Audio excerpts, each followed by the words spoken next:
ಗೌಡ್ರೆ ನಮಸ್ತೆ. ನಮಸ್ಕಾರ. ನಾವು EVM ಬದಲಾಗಿ ಬ್ಯಾಲೆಟ್ ಪೇಪರ್ ಬಳಸ್ತೀವಿ ಸ್ಥಳೀಯ ಸಂಸ್ಥೆ ಎಲೆಕ್ಷನ್ನಲ್ಲಿ. ಅದು GBA, ಗ್ರಾಮ ಪಂಚಾಯತ್, TP ಮತ್ತು ZP. ಏನ್ರಿ ತಪ್ಪು? ಯಾಕೆ ಬಳಸಬಾರ್ದು? ನೋಡಿ, ಮೂರು ಕಾರಣ. ಒಂದು ಏನು ಅಂತ ಹೇಳಿದ್ರೆ, Bengaluru silicon valley of entire Asia and India ಸಹ. ಬೆಂಗಳೂರಿನಲ್ಲಿ ನಾವು ಇದ್ದೀವಿ. ಬೆಂಗಳೂರಿನಲ್ಲಿ ಚುನಾವಣೆ ನಡೆಸಬೇಕಾದ್ರೆ ಮೋಸ್ಟ್ ಟೆಕ್ನಾಲಜಿಕಲಿ ಅಡ್ವಾನ್ಸ್ಡ್ ಮೆಥಡ್ ಅಲ್ಲಿ ನಡೆಸಿದ್ರೆ ನಾವು ಸಮಾಜಕ್ಕೆ ಒಂದು ಸಂದೇಶ ಕೊಡ್ತೇವೆ. ಆ ಸಮಾಜಕ್ಕೆ ಸಂದೇಶ ಕೊಟ್ಟಾಗ ಅಂದ್ರೆ ಇಡೀ ಪ್ರಪಂಚಕ್ಕೆ ಮತ್ತು ಮಾನವೀಯತೆಯಲ್ಲಿ ಡೆಮಾಕ್ರಸಿನಲ್ಲಿ ಒಂದು ಸಂದೇಶವನ್ನು ಕೊಡ್ತಕ್ಕಂಥ ಕೆಲಸ ಆಗ್ತದೆ. ಆದ್ರೆ ಇದು ರಿಗ್ರೆಸ್ ಮೆಥಡ್. ಯಾರು EVM ಬೇಡ, ಬ್ಯಾಲೆಟ್ ಪೇಪರ್ಗೆ ಹೋಗ್ತೀವಿ, ಆ ದೇಶದಲ್ಲಿ ಹಂಗ್ ಮಾಡ್ತಾರೆ, ಈ ದೇಶದಲ್ಲಿ ಹಂಗ್ ಮಾಡ್ತಾರೆ ಅಂತ. ನಮ್ಮ ದೇಶ ಮೋಸ್ಟ್ ಪ್ರೋಗ್ರೆಸಿವ್ ಆಗಿದೆ. UPI ಪೇಮೆಂಟ್ ಇರ್ಬೋದು ಅಥವಾ ಬೇರೆ ಬೇರೆ ಇರ್ಬೋದು. ಲಾಸ್ಟ್ ವೀಕ್ ನಮ್ಮ ಕಸಿನ್ಸ್ ಎಲ್ಲ ಬಂದಿದ್ರು, ರಿಲೇಟಿವ್ಸ್ ಎಲ್ಲ ಬಂದಿದ್ರು, ನನ್ನ ತಂಗಿನೂ ಬಂದಿದ್ರು. ಅವರೆಲ್ಲ ಹೇಳ್ತಾ ಇದ್ದು ಭಾರತ ಎಷ್ಟು ಮುಂದುವರಿತಿದೆ ಅಂದ್ರೆ ಅಮೆರಿಕಕ್ಕೆ ಕಂಪ್ಯಾರಿಸನ್ ಅಲ್ಲಿ ಅಂತ. ಇದು ಒಂದು ವಿಚಾರ. ಎರಡನೇ ವಿಚಾರ, ಈಗ ನೀವು ಬ್ಯಾಲೆಟ್ ಪೇಪರ್ ಅಲ್ಲಿ ಚುನಾವಣೆ ನಡೆಸ್ತಾ ಇದ್ರಿ. ಹಿಂದ್ಗಡೆ ಕೆಮಿಕಲ್ ರಿಗ್ಗಿಂಗ್ ಆಗ್ತಿತ್ತು ಮತ್ತು ಬೂತ್ ರಿಗ್ಗಿಂಗ್ ಆಗ್ತಿತ್ತು ಅಂತ ಹೇಳಿ ಪರಮೇಶ್ವರ್ ಅವರು ಒಪ್ಕೊಂಡಿದ್ದಾರೆ, ಸಿದ್ದರಾಮಯ್ಯ ಅವರು ಒಪ್ಕೊಂಡಿದ್ದಾರೆ. ಹಾಗೆ ಅನೇಕ ಪುಸ್ತಕಗಳು ಇಂದಿರಾ ಗಾಂಧಿ ಅವರ ಬಗ್ಗೆ ಮತ್ತು ಜಮ್ಮು ಕಾಶ್ಮೀರ ಬಗ್ಗೆ ಮತ್ತು ವೆಸ್ಟ್ ಬೆಂಗಾಲ್ ಬಗ್ಗೆ ಬಂದಿದೆ. ಅದರಿಂದಾಗಿ ನೀವು ಕೆಮಿಕಲ್ ರಿಗ್ಗಿಂಗು ಮತ್ತು ಬೂತ್ ರಿಗ್ಗಿಂಗ್ ಮಾಡ್ಲಿಕ್ಕೋಸ್ಕರ ಬ್ಯಾಲೆಟ್ ಪೇಪರ್ ಅಲ್ಲಿ ಚುನಾವಣೆ ನಡೆಸ್ತಾ ಇದ್ದೀರಾ ಅಂತಕ್ಕಂಥ ಪ್ರಶ್ನೆ ನಮ್ಮ ಕಡೆಯಿಂದ. ಮೂರನೇ ಪ್ರಶ್ನೆ, ನೀವು ಹೆಂಗಾದ್ರೂ ಚುನಾವಣೆ ನಡೆಸಿ, ಪರ್ಫಾರ್ಮೆನ್ಸ್ ಇಂಪಾರ್ಟೆಂಟ್. ಪರ್ಫಾರ್ಮೆನ್ಸ್ ಅಂತಂದ್ರೆ ನೀವು ಸಮಾಜಕ್ಕೆ ಏನಾದ್ರು ಒಂದು ಸ್ವಲ್ಪ ಕೊಡುಗೆಗಳನ್ನ ಕೊಟ್ಟು ಸಮಾಜಕ್ಕೆ ಏನಾದ್ರು ಕಾಂಟ್ರಿಬ್ಯೂಷನ್ ಮಾಡಿದ್ರೆ. ಈಗ ನಟರಾಜ್ ಗೌಡ್ರು ಮಾತನಾಡ್ತಾ ಇದ್ರು. ಈಗ ನಾನು ಅದನ್ನ ನಿಮ್ ಗಮನಕ್ಕೆ ತರ್ತೀನಿ. ಜನ ನಂಬಿಕೆಯನ್ನ ಕಳ್ಕೊಂಡಿದ್ದಾರೆ EVM ನ ಮೇಲೆ. ಜನರ ಧ್ವನಿಯಾಗಿ ನಾವು ಈ ನಿರ್ಧಾರವನ್ನು ತೆಗೆದುಕೊಂಡಿದ್ದೀವಿ.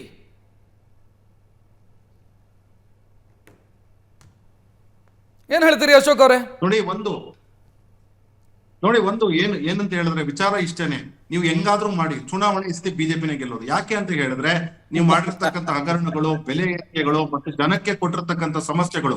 ಮಹಿಳೆಯರು ಇವತ್ತು ಸುರಕ್ಷಿತವಾಗಿಲ್ಲ, ರೈತರು ಸುರಕ್ಷಿತವಾಗಿಲ್ಲ, ಜನಗಳು ತತ್ತರಿಸ್ತಾ ಇದ್ದಾರೆ. GBA ಎಲೆಕ್ಷನ್ಸ್ ಇರ್ಬೋದು, ZPTP ಎಲೆಕ್ಷನ್ಸ್ ಇರ್ಬೋದು. ನೀವು ಗ್ರಾಮೀಣ ಪ್ರದೇಶಗಳಿಗೆ ಬನ್ನಿ ಅಥವಾ ನಗರ ಪ್ರದೇಶಗಳಿಗೆ ಬನ್ನಿ, ಪಾರ್ಟ್ ಆಲ್ ಮೆಸ್ ನ ಇವತ್ತಿಗೂ ಸಮಸ್ಯೆ ಸಾಲ್ವ್ ಮಾಡಕ್ಕಾಗಿಲ್ಲ. 32,000 ಪಾಟೋಲ್ ಡೆಡ್ ಲೈನ್ ಕೊಡ್ತಾರೆ ಸೆಪ್ಟೆಂಬರ್ 5ನೇ ತಾರೀಕು ಅಂತ ಹೇಳಿ. ಮತ್ತೊಂದು ಚರ್ಚೆಯ ವಿಚಾರ. ಈಗ ಜನ ನಂಬಿಕೆ ಕಳ್ಕೊಂಡಿದ್ದಾರೆ, ಜನರಿಗೆ ಧ್ವನಿಯಾಗಿದ್ದೀವಿ ನಾವು. ಜನ ಈ ವ್ಯವಸ್ಥೆಯ ಬಗ್ಗೆ ನಂಬಿಕೆ ಕಳ್ಕೊಂಡಿದ್ದಾರೆ. ಮಹಾರಾಷ್ಟ್ರದ ಎಲೆಕ್ಷನ್ ಇರಬಹುದು, ಬೇರೆ ಬೇರೆ ರಾಜ್ಯದ ಎಲೆಕ್ಷನ್ ಇರಬಹುದು, one side victory, strike rate 95%. ಇಂಥದ್ದಾದಾಗ ಜನ ನಂಬಿಕೆಯನ್ನ ಕಳ್ಕೊಂಡಿದ್ದಾರೆ. ಅದಕ್ಕಾಗಿ ನಾವು ಇದನ್ನು ತಂದಿದ್ದೀವಿ ಅಂತ ಹೇಳ್ತಾ ಇರೋದು ಅವರು, ಕಾಂಗ್ರೆಸ್ನವರು. ನೋಡಿ, ಈಗ 6 ಪಟ್ಟಣ ಪಂಚಾಯತಿಗಳ ಚುನಾವಣೆ ನಡೀತು ಕಳೆದ ತಿಂಗಳಲ್ಲಿ, ಆದ್ರೆ ಡಿಸೆಂಬರ್ ತಿಂಗಳಲ್ಲಿ. ಆಗ ಯಾರು ಗೆದ್ದಿತ್ತು? ಬಿಜೆಪಿನೇ ಗೆದ್ದಿತ್ತು. ಆಗ ನೀವು ಬ್ಯಾಲೆಟ್ ಪೇಪರ್ ಉಪಯೋಗಿಸಿದ್ರ, ಕೆಲವು ಕಡೆ EVM ಉಪಯೋಗಿಸಿದ್ರ. ನೀವು ಹಿಂಗನ ಮಾತಾಡಿ ಸರ್. ಇವತ್ತು ಇರ್ತಕ್ಕಂತಹ ವಿಚಾರ ಇಷ್ಟೇ. ಕಾಂಗ್ರೆಸ್ ಆಡಳಿತ ದುರ್ಗೆಟ್ಟು ವಾಸನೆ ಹಿಡಿದಿದೆ. ಅದರಿಂದಾಗಿ ಜನ ಬೇಸತ್ತಿದ್ದಾರೆ ಸಿದ್ದರಾಮಯ್ಯನವ್ರ ಮೇಲೆ, DK ಶಿವಕುಮಾರ್ ಮೇಲೆ. ಮತ್ತು ಈ ಜನಗಳ ಇವ್ರು ಮಾಡ್ತಿರ್ತಕ್ಕಂಥ ಆಡಳಿತ ವೈಖರಿ ಏನಿದೆ, ಸಂಬಳ ಕೊಡಕ್ ದುಡ್ಡಿಲ್ಲ. ಆ ರೀತಿ ಭ್ರಷ್ಟಾಚಾರ ಮಾಡಿ ದುಡ್ಡು ತಿನ್ಬಿಟ್ಟಿರೋರು ಇವರು. ಇನ್ಯಾರು ಬಿಡ್ತಾರೆ ಇವ್ರನ್ನ? ಅಶೋಕ್ ಗೌಡ್ರೆ, ಹಾಗೇನೆ ನಾನು ಉಮೇಶ್ ಅವರ ಪ್ರತಿಕ್ರಿಯೆಯನ್ನು ಪಡಿತೀನಿ. ನಿಮ್ ಕಡೆಯಿಂದಲೂ ವಿರೋಧ ಬಂತು, ಮಾಡಬಾರ್ದ್ರಿ ಬ್ಯಾಲೆಟ್ ಪೇಪರ್ ಯೂಸ್ ಮಾಡಬಾರ್ದು ಅಂತ. ಯಾಕೆ? ಖಂಡಿತ ಸರ್. ಈಗ ನಾವಿರೋದು ಆಧುನಿಕ ಯುಗದಲ್ಲಿ, ವೈಜ್ಞಾನಿಕ ಯುಗದಲ್ಲಿ, ತಂತ್ರಜ್ಞಾನ ಯುಗದಲ್ಲಿದ್ದೀವಿ. Moreover we are in artificial intelligence ಇರೋ ಇಂಥ ಈ ಕಾಲದಲ್ಲಿ ಈ ಬ್ಯಾಲೆಟ್ ಪೇಪರನ್ನು ಒಂದು ಹಳೆ ಕಾಲದವನ್ನು ಮತ್ತೆ ಇವರು ಪುನರಾವರ್ತನೆ ಮಾಡ್ತಾಯಿದೆ ಕಾಂಗ್ರೆಸ್ಸು. ಇದಕ್ಕೆ ನಮ್ಮ ವಿರೋಧ ಇದೆ ಸರ್. ಇವರು ಅವರ MP ಚುನಾವಣೆಗೆಲ್ಲ EVM ಬಳಸ್ಕೊಳ್ಳೋಕ್ಕೆ ಸಮ್ಮತಿ ಕೊಡ್ತಾರೆ, MLA ಚುನಾವಣೆಗಳಿಗೆಲ್ಲ ಸಮ್ಮತಿ ಕೊಡ್ತಾರೆ. Why not in local elections? ಇಲ್ಲ, ಅದು ನಮ್ಮ ಕೈಯಲ್ಲಿಲ್ಲ. ಕೇಂದ್ರ ಚುನಾವಣಾ ಆಯೋಗ ಮಾಡುತ್ತೆ. ಆಯ್ತು, ಇದಕ್ಕೇನಾಗಿದೆ ಕೇಳಿ. 1977ರಿಂದ ಇದು ಆವಿಷ್ಕಾರ ಆಗಿರೋಂಥದ್ದು ಯಾವುದು EVM ವಿಚಾರ.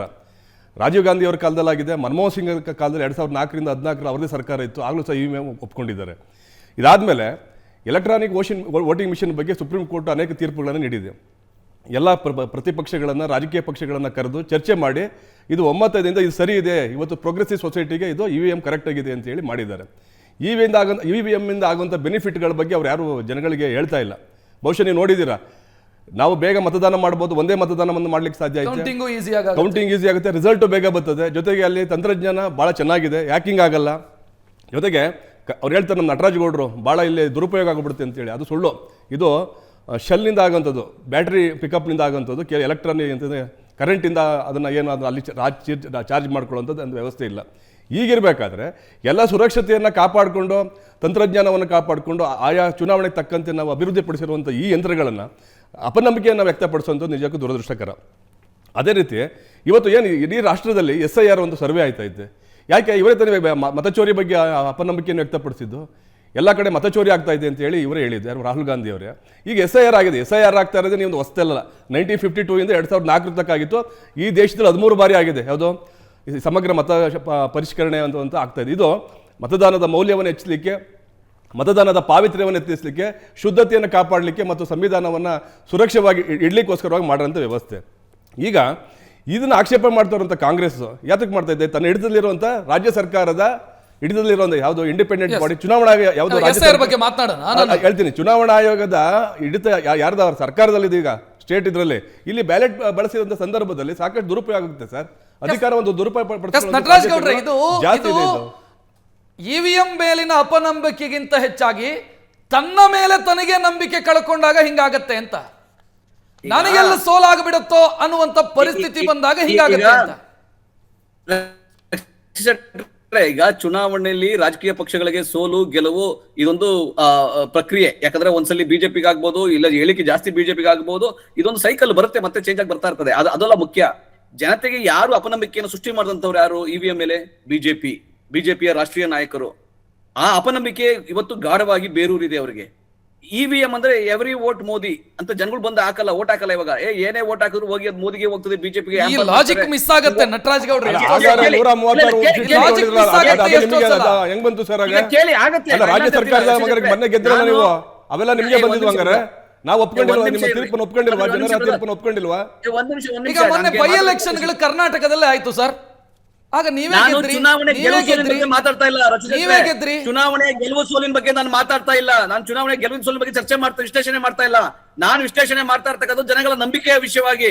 ಯಾವ ಬಿಜೆಪಿಗರು EVM ಮೇಲೆ ಅಪನಂಬಿಕೆಯನ್ನು ತಂದ್ರು, ಇವತ್ತು ಜನಸಾಮಾನ್ಯರು ಬಂದು EVM ಇರೋದ್ರಿಂದ ವೋಟ್ ಆಗ್ತಾ ಇಲ್ಲ, ವೋಟಿಂಗ್ ಪರ್ಸೆಂಟೇಜ್ ಕಡಿಮೆ ಆಗ್ತಾ ಇದೆ. ನಟರಾಜ್ ಗೌಡ್ರೆ, ಅಂಕಿಅಂಶನೇ ತಪ್ಪು ಹೇಳಿಬಿಟ್ರೆ ನಾವು ಒಪ್ಪಿ ಬಿಡ್ಬೇಕಾ? ನಾವು ವರ್ಷದಿಂದ ವರ್ಷಕ್ಕೆ ವೋಟಿಂಗ್ ಜಾಸ್ತಿ ಆಗ್ತಿದೆಯೇ ವಿನಃ ಕಡಿಮೆ ಆಗ್ತಿಲ್ಲ. ಅಲ್ಲ, ನಿಮಗೆ ಅಪನಂಬಿಕೆ ಶುರುವಾಗಿರೋದು ಏನಕ್ಕೆ ಗೊತ್ತಿಲ್ಲ ನಟರಾಜ್ ಗೌಡ್ರೆ? ಈಗ ಎಲ್ಲಾ ಚುನಾವಣೆಗಳಲ್ಲಿ ಕಾಂಗ್ರೆಸ್ EVM ಮೇಲೆ ಅಪನಂಬಿಕೆ ಸೃಷ್ಟಿ ಮಾಡಿದವರ ಇದೇ ಬಿಜೆಪಿಗರು. ನಂಬರ್ 1. ನಂಬರ್ 2, ಜನಗಳು ನೀವು ಹೋಗಿ ಸರ್ವೆ ಮಾಡಿ. ನೀವು ಅವತ್ತು ನೀವು ಎಕ್ಸಿಟ್ ಪೋಲ್ ಪ್ರೀ ಪೋಲ್ ಸರ್ವೆಗೆ ಹೋಗ್ತಿರಲ್ಲ, ಅವತ್ತು ಕೇಳಿ ನಾವು ಯಾವ್ದು ಓಟ್ ಹಾಕಿದ್ರಿ, ಒಂದು ಓಟ್ ಹಾಕಿದ್ರಲ್ಲ ಆಂಪರ್ ಆಗುತ್ತೆ, EVM ಅಲ್ಲಿ ಯಾರಿಗೋ ಹೋಗುತ್ತೆ, ನಾವ್ ಯಾರಿಗೋ ಹಾಕಿದ್ರೆ ಅಂತ ಹೇಳಿ ಜನಗಳು ವಿವಿಪ್ಯಾಟ್ ಇದೆ, EVM ಅಲ್ಲಿ ವಿವಿಪ್ಯಾಟ್ ಇದೆ, ನಾನು ಯಾರಿಗೆ ಓಟ್ ಹಾಕಿದ್ದೀನಿ ಅಂತ ನೋಡೋದಕ್ಕೆ ವ್ಯವಸ್ಥೆ ಇದೆ. ಆ ನಂತರ ಕೌಂಟಿಂಗ್ ಸಂದರ್ಭದಲ್ಲಿ ವಿವಿಪ್ಯಾಟ್ ಅನ್ನು ಮತ್ತು EVM ಅನ್ನ ಮ್ಯಾಚ್ ಮಾಡೋದಕ್ಕೆ ವ್ಯವಸ್ಥೆ ಇದೆ. ಅದೆಲ್ಲದಕ್ಕೂ ಕೋರ್ಟ್ ಗ್ರೀನ್ ಸಿಗ್ನಲ್ ಕೊಟ್ಟಿದೆ. ಇಷ್ಟು ಅಚ್ಚುಕಟ್ಟಾದಂತ ವ್ಯವಸ್ಥೆಯಲ್ಲಿ ತಪ್ಪುಗಳಾಗತ್ತೆ ಅಂತ ಹೇಳಿದ್ರೆ ಕೇಳಿ. ಈಗ ಇದು ಜನಗಳಿಗೆ, ಈಗ ಜನಗಳೆಲ್ಲರೂ AI ಟೆಕ್ನಾಲಜಿ ಇಟ್ಕೊಂಡು ಎಲ್ಲಾ ವಿವಿಪ್ಯಾಟ್ ನ ತಾಳೆ ಮಾಡ್ಕೊಂಡಿರುವಂತ ಜನಸಂಖ್ಯೆ ಕಡಿಮೆನೇ ಇರೋದು. ಇನ್ನು 70% 80% ಗ್ರಾಮೀಣ ಕರ್ನಾಟಕದ ಭಾರತದ ಜನ ಇವಾಗ್ಲೂ ಕೂಡ ಅದ್ರ ಮೇಲೆ ನಂಬಿಕೆಯನ್ನು ಇಟ್ಕೊಂಡಿಲ್ಲ. ಹಾಗಾಗಿ ಬದಲಾವಣೆಯ ಅಗತ್ಯ ಇರೋ ಸಮಯದಲ್ಲಿ ಇದು ಏನ್ ಪ್ರಾಬ್ಲಮ್ ಏನ್ ಗೊತ್ತಾ ನಟರಾಜ್ ಗೌಡ್ರೆ? ನಿಮಗೆ ಸಮಸ್ಯೆ ಇದೆ ಅಷ್ಟೇ. ನಿಮ್ಮ ಸಮಸ್ಯೆಯನ್ನ ನೀವು ಜನರಲೈಸ್ ಮಾಡ್ತಾ ಇದ್ದೀರಿ. ನಮಗೆ ನಿಮ್ಮ ಸಮಸ್ಯೆಯನ್ನ ಜನರಲೈಸ್ ಮಾಡ್ತಾ ಇದ್ದೀರಿ ಅಷ್ಟೇ ನೀವು. ಕೇಳಿ, ಜನಗಳಿಗೆ ಏನು ಅಗತ್ಯ ಇದೆ, ಜನಗಳಿಗೆ ಯಾವ್ದ್ರ ಮೇಲೆ ನಂಬಿಕೆ ಇದೆ, ಜನಗಳು ಯಾವ್ದನ್ನ ಪಾರದರ್ಶಕತೆ ಅನ್ಕೊಂತಾರೆ, ಯಾವ್ದು ನ್ಯಾಯಸಮ್ಮತವಾಗಿ ಚುನಾವಣೆ ಆಗುತ್ತೆ ಅನ್ಕೊಂತಾರೆ, ಅದ್ರ ಮೇಲೆ ನಮಗೆ ನಂಬಿಕೆ ಇದೆ. ಜನಗಳಿಗೋಸ್ಕರ ನಾವು ಇದನ್ನ ಮಾಡಲೇಬೇಕಾಗ್ತದೆ. ಈಗ ನನಗೆ ಅರ್ಥ ಆಗತ್ತ ಒಂದು ವಿಚಾರ ಇದೆ ನಟರಾಜ್ ಗೌಡ್ರೆ, ದಯವಿಟ್ಟು ಕ್ಲಿಯರ್ ಮಾಡಿ ಅದನ್ನ. ನೀವು ಈಗ ಎಲೆಕ್ಷನ್ ಸೋಲು ಗೆಲುವಿನ ವಿಚಾರ ಅಲ್ಲ ಅಂತ ಹೇಳಿದ್ರಿ. ಇದು ಕರೆಕ್ಟ್. ಮತ್ ಯಾಕಪ್ಪ ನಂಬಿಕೆ? ಏನಪ್ಪ ನಂಬಿಕೆ? ಈಗ ಜನಸಾಮಾನ್ಯರಿಗೆ ಯಾವ ರೀತಿಯ ಭಾವನೆ ಬಂದಿದೆ ಅಂದ್ರೆ, ನಾವು ಇಷ್ಟ ಬಂದಿದ್ದ ಕ್ಯಾಂಡಿಡೇಟ್ ಅಭ್ಯರ್ಥಿಗೆ ಹಾಕಿದ್ರು ಕೂಡ ಓಟು ಬಿಜೆಪಿಗೆ ಹೋಗುತ್ತೆ, ನಾವು ಯಾವುದೇ ಓದಿದ್ರು ಕೂಡ ಬೇರೆ ಕಡೆ ಹೋಗುತ್ತೆ.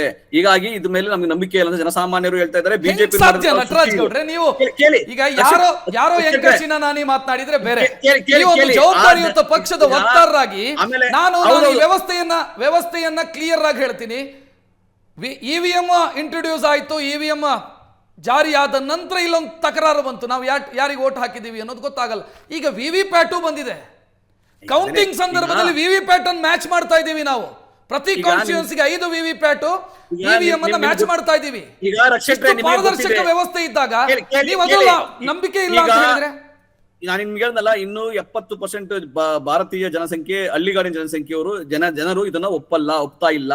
ನಾವು ಅವರಿಗೋಸ್ಕರ, ಅವರ ನಂಬಿಕೆಗೋಸ್ಕರ, ಪ್ರಜಾಪ್ರಭುತ್ವಕ್ಕೋಸ್ಕರ, ಪಾರದರ್ಶಕತೆಯನ್ನು ಕಾಪಾಡೋಕ್ಕೋಸ್ಕರ ಯಾವ್ದ್ರ ಮೇಲೆ ವಿಶ್ವಾಸವಿದೆ ಅಂತ ಅನ್ಸುತ್ತೆ ಅವ್ರಿಗೆ, ಅದಕ್ಕಾಗಿ ಆ ಪ್ರಕ್ರಿಯೆಗೆ ಹೋಗ್ಬೇಕೆ ಹೊರತು ಇದ್ರಲ್ಲಿ ನಾವು ಹಠ ಮಾಡ್ಕೊಂಡು ನಾವು ಈ ವಿವಿಪ್ಯಾಟ್ ಮಾಡ್ತೀವಿ, ಇವಿಎಂ ಮಾಡ್ತೀವಿ, ಇವಿಎಂ ಹ್ಯಾಕ್ ಆಗುತ್ತೆ, ನಾವು ಯಾಕೆ ಮಾಡಿ ನಾವು ತೋರ್ಸಕ್ ನಾವು ಸಾಧ್ಯ ಆಗಿಲ್ಲ. ಅಲ್ಲ UPI ಬಂತು, ಈಗ ಡಿಜಿಟಲ್ ಟ್ರಾನ್ಸಾಕ್ಷನ್ ಗೆ UPI ಬಂತು, ನಾಳೆ ಯಾರೋ ಒಂದು 4 ಜನ ಹೇಳ್ತಾರೆ ಅದ್ರಲ್ಲಿ ನಂಬಿಕೆ ಇಲ್ಲ ನಮಗೆ, ನಾವು ದುಡ್ಡು ಕಳಿಸಿದ್ ಯಾರ್ಯಾರಿಗೋ ಹೋಗ್ತಿದೆ ಅಂತ ನಿಲ್ಸ್ಬಿಡೋದು. ಅದು ಅವ್ರ ವೈಯಕ್ತಿಕ ಡಿಜಿಟಲ್ ಇಂಡಿಯಾ ರೀ ಅದು.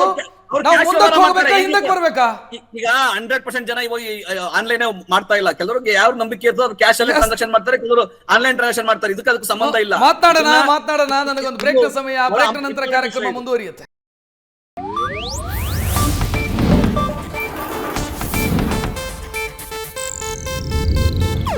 ಇದು ಏಷ್ಯಾನೆಟ್ ನ್ಯೂಸ್ ನೆಟ್ವರ್ಕ್ ಪ್ರಸ್ತುತಿ.